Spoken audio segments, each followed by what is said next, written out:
The next boss battle is against Lich Dragon Fortisax, a powerful dragon that lights upon the deep roots.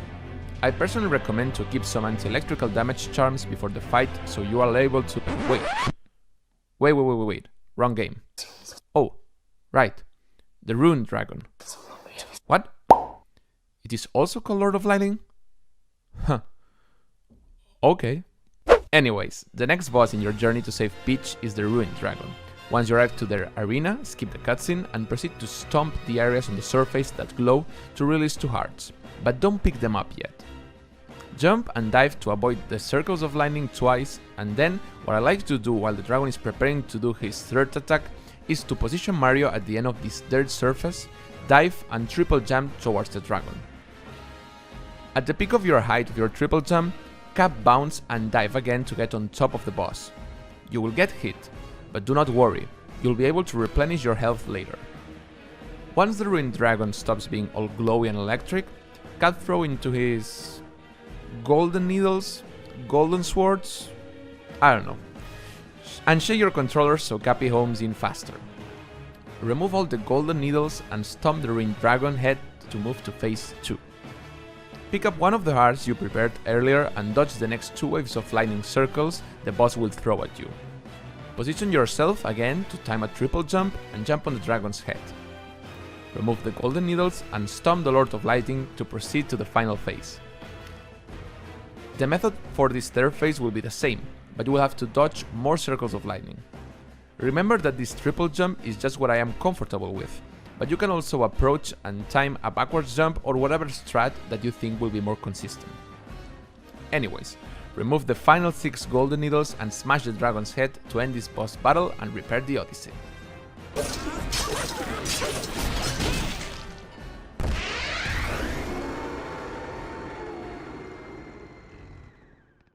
It is time for a rematch against Topper in Bowser's Kingdom. A lot of this boss battle plays the same as Cap Kingdom, but there are important differences that you must consider. To begin with, jump and cap throw against the Broodal to remove his set of green hats and jump on him. If you get too close to Topper, Cappy will go past him and you won't be able to remove the hats and you will probably get hit. After you have bounced off Topper, he will summon a lot of hats and hide under one. As you did in Cap Kingdom, jump onto the hat as soon as you stop seeing Topper. The Broodal boss will reappear with a giant tower of hats and you will have 2 options. Either jump back and cap throw while in the air to remove some hats of Topper, or go away and cap throw at him twice. This piece of movement should make Topper fall to the ground and start spinning furiously. Move Mario to the right to dodge the column of hats and jump immediately onto Topper. He will then summon a lot of hats again and try to hide. Jump on him as soon as you stop seeing the Broodal. The timing here can be a little strange as it is not the same as the first phase, so that's why I like to use my vision on Topper as a visual cue to jump. With enough practice, the rhythm of it will feel natural to you, do not worry. After hitting Topper's hat, he will once again appear with an enormous pile of hats. Get away from him, cap throw a couple of times, dodge to the right and jump onto him to finish the fight.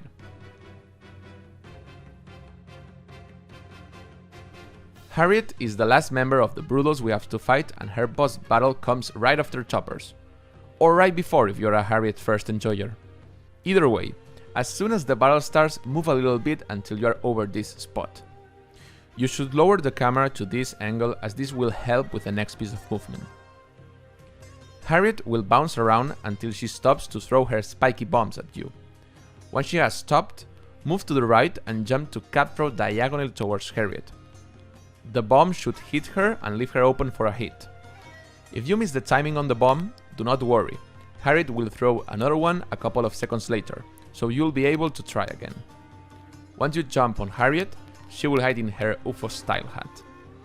You should move Mario facing towards this spot, as it is where the first bomb will land. Wait until she releases the explosive and cap throw to return the bomb to her. If you miss, shake your controller so Cap is able to home in on the bomb. Then, return to the initial spot and repeat the process. After you hit Harriet for the second time, she will move to another location to drop the bomb, which is conveniently really near the initial spot where you started the boss battle. so face Mario towards that direction and cat throw to send her the bomb. Soon after, move to the initial spot and repeat the process one last time to end the battle. Quick note, if you move back and forth while you're waiting for Harriet to throw the bombs at you, depending on the movement you made, she shortens the bouncing animation to just 2 jumps. So if you feel comfortable enough with this boss battle, try it out to save some time. To end Bowser's Kingdom, we have one of the most brutal and demanding boss fights of the entire game, the Mecha-broodal, or, as everyone calls it, the Mech. There are several strategies to deal with this boss, but I'll explain a sort of beginner intermediate strat that works for me. Right after the boss battle begins, move to the right and wait until the Mech releases a Pokyo. They will do so after they release 2 Bowser bombs. Capture the Pokyo and run away of the Mech. Once you are far enough, shoot with the Y button one of the Bowser bombs towards the Mech. If you do so after the boss has released another bomb, you will save up some time, since the shaky animation will delay the release of the next bomb. Anyways, shoot the next bomb again with the Pokyo and the Mech will fall in your direction. Just as in a normal playthrough, climb the Mech using the Pokyo, but then release the capture and ground pound Speedrun. You'll fly off the Mech, press the bumper button to center the camera and cap throw as soon as you get back control. Cap dive and then dive again while moving forward to reach the top of the Mech, who will then try to get up again. Position yourself for a backflip jump, and just before you see the Mech's legs stomping the ground, backflip jump to stay at the top of the boss. You will be launched off, so center the camera again with the bumper button. You should cap dive and dive again as soon as you get back control to land on top of the Mech. As you can see, we are mainly trying to not fall off the boss at any given point. In this fight, I jumped early and I almost didn't make it, so do not worry if at first your timings are not precise enough. Once you are on top, approach stopper side and, once the Mech completely stops, ground pound the green broodal. You'll be launched off the Mech and you'll have to repeat the same process once again. This time, however, after resetting the camera's position, you should be aiming for these steel platforms. If you land on one of them, you'll be able to backflip jump before you get launched off again and you get the necessary height to make it to the top of the Mech. Be careful because if you delay a lot your jumps, Mario will bonk into the Mech and you won't have time to do the backflip jump. Once you land safely on top of the Mech again, the boss will start running like a mad machine. During this time, just crouch in front of Harriet and wait. The Mech will crash into the wall of the arena twice and then will go to the center. If you're a brave and reckless player, you can approach Rango's side to try to ground pound him as soon as the 360 spinning ends.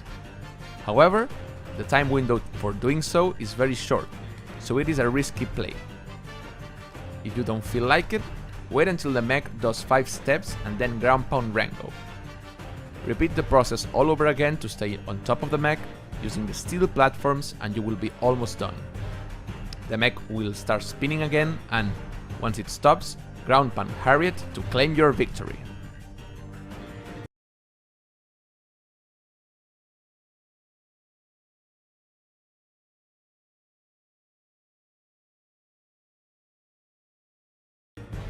Bowser's Boss Battle 2 Electrical Boogaloo, now with a wedding theme, is the final boss battle of the game, and it plays out pretty similar to the one in Clouds. However, there are 2 main things that I want to point out of this fight. The first one is the start of the battle, which has a completely different setup. Bowser will throw his hat towards you as soon as the fight begins, so cat throw forward to stop the punching hat, cat throw again, and keep the Y button pressed while you advance towards Bowser. Long jump, and just as you are climbing this spot to reach the Koopa King, release the Y button to capture Bowser's hat. As soon as the animation ends, dive towards Bowser and start punching the living hell out of him. As you can see, Bowser will have since the beginning this weird force shield and will try to hit you with his tail, so be prepared to avoid it before giving him the final blow. The other important thing is to note that between phases, Bowser will jump to the center of the arena and spit a lot of fire into your direction. The trick here is to not get away from Bowser and backwards jump every time the fire comes near you. Every player likes to do it in their own way, so just pick whatever type of movement makes you feel most comfortable. After you defeat Bowser, you will enter the escape sequence, and not a long time after, you will have finally beaten Super Mario Odyssey. I hope this tutorial was useful to you. As always, I will humbly ask you to like the video, subscribe to Wild Rush if you enjoy our content, to comment, and to share this video to everyone who might be interested. Until the next time we meet.